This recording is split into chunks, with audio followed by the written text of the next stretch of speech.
Hi guys, this is Ganesh. మీరు చూస్తున్నారు Lakshmi cell point. Friends, మనకు ఫిబ్రవరి 1 నుండి చేంజ్ అవుతున్నటువంటి డిటిహెచ్ రూల్స్ గురించి మనం ఈరోజు మాట్లాడుకుందాం. అసలు ఈ డిటిహెచ్ ఏంటి, రూల్స్ ఏంటి, మనం చూసేటువంటి టీవీలో వాళ్ళు మనకేంటి కొత్తగా రూల్స్ పెట్టడం, ఇదివరకు ఉన్నటువంటి రూల్స్ అన్ని మళ్ళీ ఎందుకు చేంజ్ అయిపోతున్నాయి, అసలు మ్యాటర్ ఏంటి అంటే మనం చూస్తున్నటువంటి టీవీ ఛానల్స్ ఏవైతే ఉన్నాయో ఆ టీవీ ఛానల్స్ అన్నింటినీ ఒక 3 రకాలుగా చెప్తారనమాట. అవి ఏంటంటే free channels, free to air channels and paid channels. Free channels వచ్చేసరికి అవి ఫ్రీగా లభిస్తాయి. ఏ సెటప్ బాక్స్ మనం నార్మల్ సెటప్ బాక్స్ కొని పెట్టుకున్నా కూడా అవి ఫ్రీగా మనకు ఛానల్స్ వస్తాయి. మనం వాటికి ఎటువంటి మనీ పే చేయాల్సిన అవసరం లేదు. అంటే డిటిహెచ్, దూరదర్శన్, మన డిడి యాదగిరి, సప్తగిరి ఇలాంటి ఛానల్స్ ఉంటాయి. అవి ఒక 25 ఛానల్స్ గవర్నమెంట్ ప్రొవైడ్ చేస్తుంది అనమాట. అవి ఫ్రీ, దానికి ఎటువంటివి ఛార్జెస్ మన దగ్గర నుండి తీసుకోరు. అవి ఫ్రీ ఛానల్స్. నెక్స్ట్ మిగతా వచ్చేసి ఒక 530కి పైగా ఛానల్స్ ఉన్నాయి.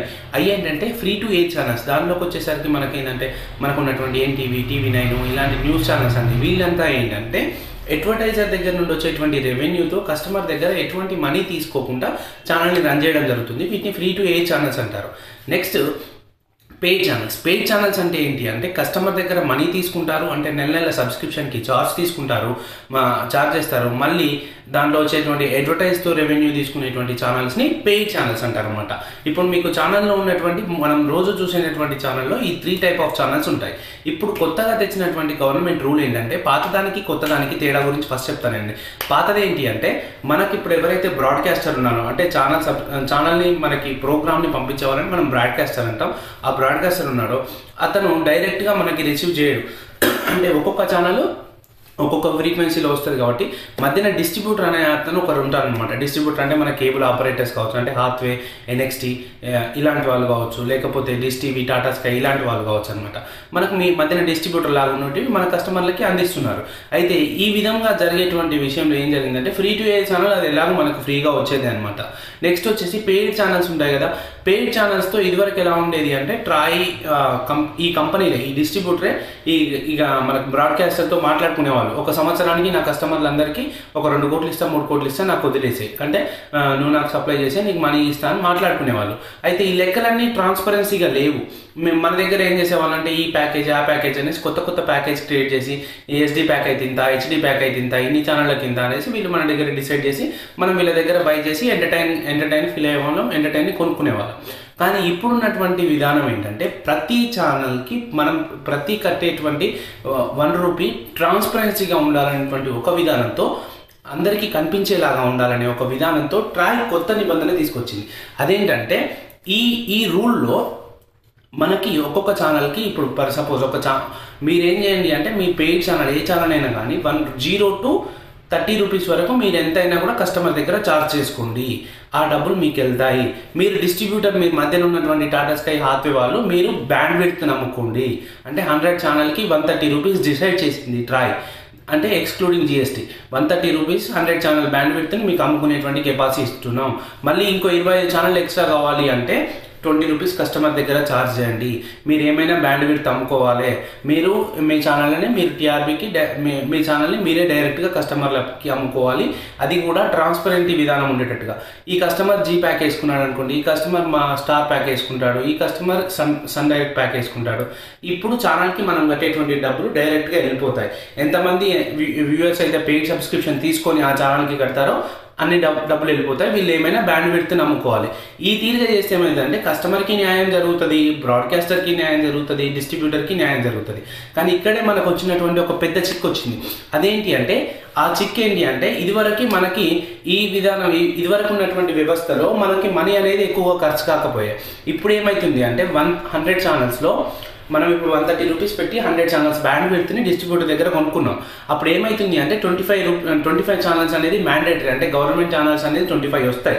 మిగతా 75 ఛానల్స్లో నువ్వు ఫ్రీ టు ఎయిర్ ఛానల్స్ పెట్టుకోవచ్చు, లేకపోతే పెయిడ్ ఛానల్స్ 20 కొనుక్కొని పెట్టుకోవచ్చు. నీ ఇష్టం, ఏదైనా సెలెక్ట్ చేసుకొని కస్టమరే డిసైడ్ చేసుకోవచ్చు. నాకు ఏ ఛానల్ కావాలి, ఏ 100 ఛానల్ అనేసి కస్టమర్ సెలెక్ట్ చేసుకొని దాంట్లో ఇన్పుట్ ఇచ్చుకుంటే మీకు ఏ ఛానల్ కావాలో ఆ ఛానల్ వచ్చేస్తుంది అనమాట. అయితే మిగతా ఫ్రీ టు ఎయిర్ ఛానల్స్కి మనం పైసలు పెట్టాల్సిన అవసరం లేదు. For suppose 75 channel free to air పెట్టుకున్నాం అనుకోండి, మనకి ఎటువంటి పెయిడ్ ఛానల్ అవసరం లేదు. అప్పుడు మనం 130+ GST కడితే సరిపోతుంది. కానీ మన ఎంటర్టైన్మెంట్ కోసం మనం వేరే ఛానల్ ఏది కొనుక్కోవాలనుకున్నా కూడా ఆ ఛానల్ వాళ్ళు ఎంతైతే ప్యాక్ అయితే ప్రొవైడ్ చేశారో ఆ ప్యాక్ ఏమంటే మనం వాళ్ళ ఛానల్కి కాస్ట్ పెట్టి కొనుక్కోవాల్సి వస్తుంది అనమాట. అలాంటప్పుడు మనకున్నటువంటి ఇప్పుడు ఎక్కువగా ఎంటర్టైన్మెంట్ ఛానల్స్ అన్ని పెయిడ్ ఛానల్సే ఉన్నాయి. ఫర్ సపోజ్ జెమినీ టీవీ కానీ, జీటీవీ కానీ, నెక్స్ట్ మా టీవీ కానీ, ఇవన్నీ పెయిడ్ ఛానల్సే. రెగ్యులర్గా సీరియల్స్ చూసే వాళ్ళందరూ కూడా వాటిని పెట్టి కొనుక్కోవాలంటే ఒక్కొక్క ఛానల్కి 19 రూపీస్, 20 రూపీస్, 21 రూపీస్, 29 రూపీస్ ఇలా ఛార్జెస్ చేస్తున్నారు. అలా కాకుండా మళ్ళీ వాళ్ళే మొన్ననే ఏం చేశారంటే ఈ ఛానల్ వాళ్ళంతా కలిపి మేము దీనిలో ఒక 50% డిస్కౌంట్ ఇచ్చుకుంటామనేసి మద్రాస్ హైకోర్టులో స్టే తెచ్చుకోవడం కూడా జరిగింది. ఓకే, డిస్కౌంట్ ఇచ్చుకోండి, బట్ కాకపోతే అది ఎలా అంటే ఛానల్లో కాకుండా బొకే ఆఫర్ అని పెట్టడం జరుగుతుంది. బొకే ఆఫర్ అంటే నా జీటీవీ మొత్తం ఒక 39 రూపీస్కి, మా టీవీ ఛానల్స్ అన్ని మొత్తం ఈ రిలీజియన్కి ఒక 39 రూపీస్కి ఇలా మేము ప్రొవైడ్ చేస్తామనేసి ఒక బొకే ఆఫర్లను కూడా క్రియేట్ చేసుకోవడం జరిగింది. ఈ విధంగా చూస్తే ఏమవుతుంది అంటే ఇదివరకు వచ్చే ఛానళ్ళ కన్నా ఇప్పుడు మనం పే చేయాల్సినటువంటి అమౌంట్ డబల్ అవుతుంది ఎక్స్క్లూడింగ్ జీఎస్టీనే. ఇదివరకు మనం సపోజ్ ఒక ఎకనామిక్ ప్యాక్ తీసుకుందాం, సన్ డైరెక్ట్లో తెలుగు ఎకనామిక్ ప్యాక్ తీసుకున్నట్టయితే 180 రూపీస్ ఉంటుంది. దాంట్లో మనకు 30+ తెలుగు ఛానల్స్ వస్తాయి. వాటన్నిటిని మనం ఇప్పుడు ఎంజాయ్ చేయాలి అంటే మినిమం 360 రూపీస్ అవుతుంది ఇంక్లూడింగ్ జీఎస్టీతో కలిపి. అంటే 180 రూపీస్ కాస్త 360 రూపీస్ అవుతుంది. కానీ దీనివల్ల సామాన్య మానవులకైతే లాస్ అయ్యి ఇప్పుడు మనకైతే బడ్జెట్లో మనం మళ్ళీ ఇంకొక 180 రూపీస్ మన ఎవ్రీ మంత్ ఎక్కువ పెట్టుకోవాల్సి వస్తుంది. ఇదివరకు ఏంటంటే వాళ్ళు ఇచ్చిన ప్యాక్లో 500లో అన్ని హెచ్డీ ఛానల్స్తో ఇంక్లూడింగ్ హెచ్డీ ఛానల్స్ 550లో వాళ్ళు ఇచ్చేవాళ్ళు సర్వీస్ ప్రొవైడర్స్.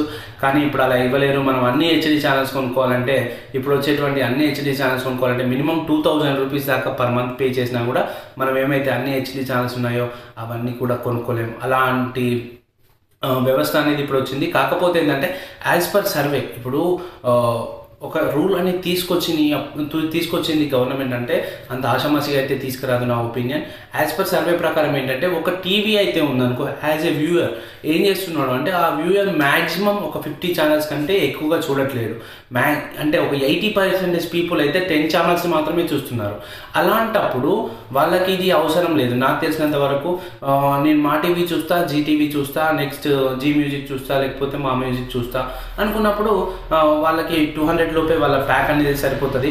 కానీ వ్యవస్థలో ఉన్నటువంటి ట్రాన్స్పరెన్సీ అయితే వస్తుంది. ఏ ఛానల్ ఎంత పే చేస్తున్నారు, ఏ కస్టమర్ ఏ ఛానల్ని కొనుక్కుంటున్నాడు.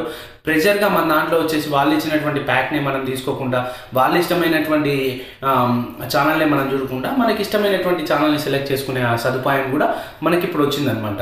ఇది యాజ్ పర్ కస్టమర్కి కూడా బెనిఫిట్ ఉంది. మిడిల్లో ఉన్నటువంటి బ్రాడ్కాస్టర్కి అయినా బ్యాండ్విడ్త్ అమ్ముకునేటట్టుగా ఉంది. మళ్ళీ నెక్స్ట్ వచ్చేసి బ్రాడ్కాస్టర్కి కాదు సారీ డిస్ట్రిబ్యూటర్కి బ్యాండ్విడ్త్ అమ్ముకునేటట్టుగా ఉంది. బ్రాడ్కాస్టర్కి ఆయన ఛానల్ మీద డైరెక్ట్ రెవెన్యూ వస్తుంది. ఇలాంటప్పుడు ఏ ఛానల్ పాపులారిటీ ఎక్కువ ఉంది, ఏది ఉంది అనేది కూడా మనకి తెలిసిపోతుంది అనమాట. ఇప్పుడు ఈ ట్రాన్స్పరెన్సీ వ్యవస్థని కొత్తగా మనకి ఫిబ్రవరి 1 నుండి తీసుకురావడం జరిగింది.